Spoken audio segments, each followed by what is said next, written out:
అలా ఏది ఈ సప్తపురీలకి సూక్ష్మంలో వేరే ఉంది, ఫిజికల్గా వేరే ఉంది.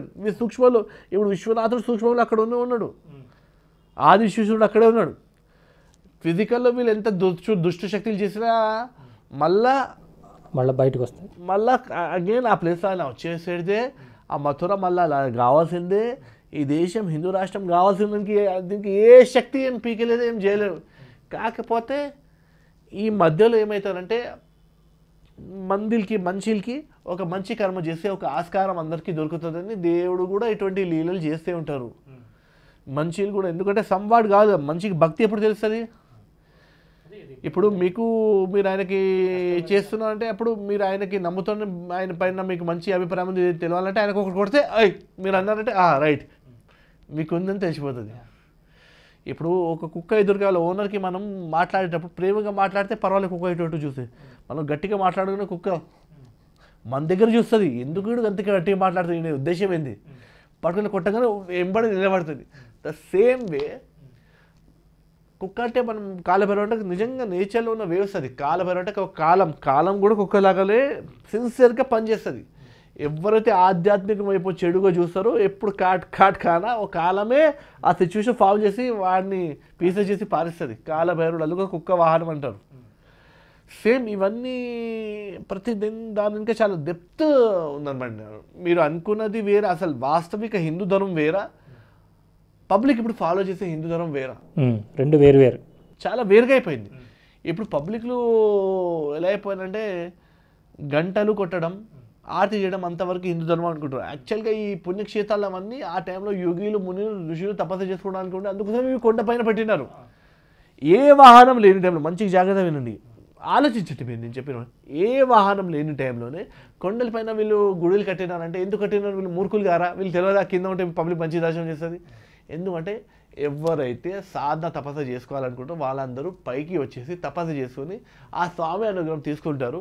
అందుకోసం అప్పుడు చేస్తారు వాళ్ళు అసలు అజంతాలో లాంటి అద్భుతాలే చేసిన వాళ్ళు కింద నుంచి పై వరకు లిఫ్ట్ ఆ టైంలో చేయలేరని మీరు అనుకోరాదు. చేయొచ్చు, చెడులు కూడా చేయలే. వాళ్ళు కష్టపడి రావాలి, ఒక నెల పైన ఉండదు. ఇంత కష్టపడి వాడు ఒక 10-15 రోజులు కొండపైన ఎక్కినాడు. శ్రీశైలం కొండ అయినా మన వెంకటేశ్వర స్వామి కొండ అయినా వచ్చినంటే ఖచ్చితంగా ఒక 10-20 రోజుల పైన ఉండకుండా ఉంటాడు. అక్కడ వండుకుంటాడు, అక్కడ తపస్సు చేస్తాడు. ఆయన ఎంత పవిత్రత వస్తుంది.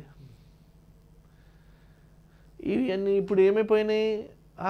అక్కడ ఏదో పవర్ ఉంది, పవర్ తీసుకోవడానికి ఇప్పుడు అక్కడ ధనం ఉంది, ధనం తీసుకోవడానికి అటాక్ చేసినట్టు అక్కడ ఒక పవర్ ఉంది, పవర్ తీసుకోవడానికి అటాక్. అంటే ఇప్పుడు సాధకులు ఎవరైనా వారు సాధన చేసుకోవాలంటే ఇక్కడ ఉన్నటువంటి క్షేత్రాల్లో ఎక్కడెక్కడ చేసుకుంటే బాగుంటుంది గురుగారు?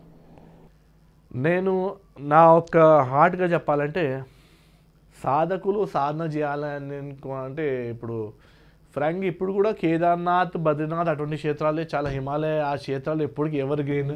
నార్మల్గా ఇప్పుడు స్టార్ట్ చేయాలంటే చిన్నప్పుడు మీరు వింధ్యాచల పర్వతాలు, శ్రీశైలం పర్వతాలు, ఇంకా మన డాకిని ఆది క్షేత్రం అంటే మన మహారాష్ట్ర జ్యోతిర్లింగం భీమాశంకర్ క్షేత్రం, అక్కడ కొండలు కూడా బాగున్నాయి.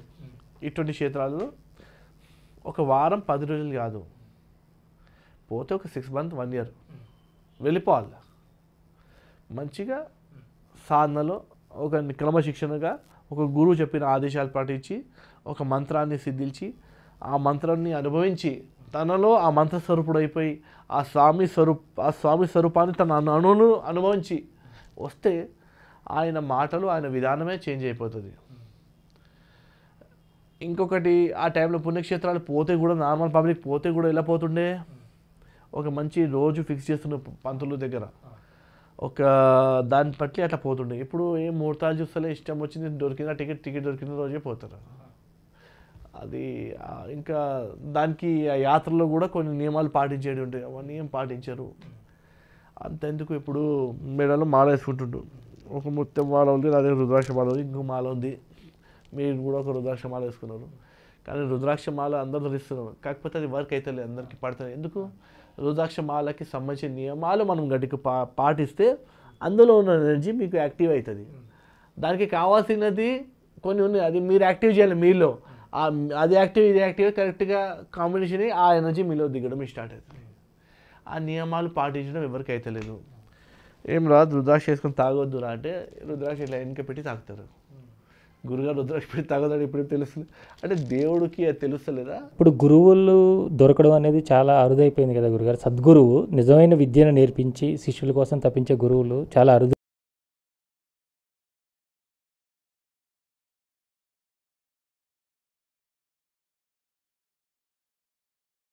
కాకుండా సరైన సిద్ధ గురువు సద్గురువు ఎలా దొరుకుతారు గురుగారు?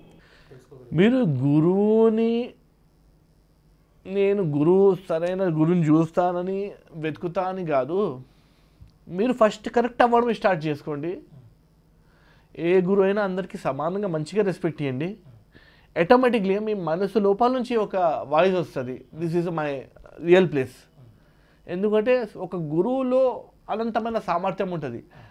ఎలా అయితే ఒక శిష్యుడికి ఒక మంచి గురువు కావాలనే ఒక ఆలోచన ఉంటుంది, గురువు కూడా సమాజం కొరకు he is not dependent on anything but for his work.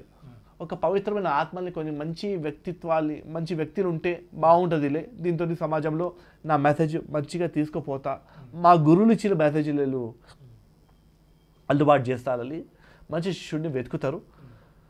అప్పుడు ఆటోమేటిక్గా కమ్యూనికేషన్ ఒక నేచర్ చేస్తుంది. యూ బిలీవ్ ఆన్, నువ్వు ఎవరిని బిలీవ్ చేస్తున్నావు అని పరిపూర్ణంగా బిలీవ్ చేయి. శివుని బిలీవ్ చేయి, నీ మనసు పవిత్ర పెట్టి నువ్వు మాత్రం కరెక్ట్ ఉండడానికి నువ్వు నడుస్తుండు.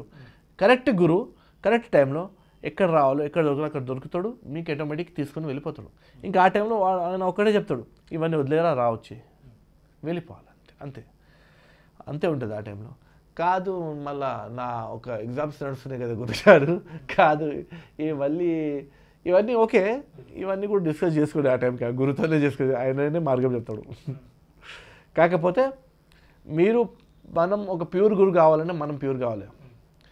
ఇప్పుడు నేను ఒక విషయం చెప్తాను, ఒక దొంగ బుద్ధి కలిగి ఉన్న శిష్యుడికి దొరికి గురువులు కూడా దొంగ బుద్ధి కలిగిన గురువులు దొరుకుతారు. ఎందుకంటే ఆయన సైకాలజీ ఎలా ఉంటుంది, అటువంటి వాళ్ళు ఆయనకి నచ్చుతారు, అటువంటి వాళ్ళకి ఆయన దగ్గర అవుతాడు. మళ్ళీ వాడు జైల్లో పోతే రేపు రోజు ఆయన ఇంకా వీళ్ళు కూడా జైల్లో పోతారు. మంచి గురువు ఉన్నాడంటే, దొంగ బుద్ధి శిష్యులు ఉంటే వాడు ఎక్కువసేపు ఉండలేరు, అక్కడ నుంచి పారిపోతారు వాళ్ళు. అంటే ఏం గురువు అబ్బాయి, ఎప్పుడు చూస్తే 24 గంటలు భజనలు చేపిస్తూ ఉంటాడు,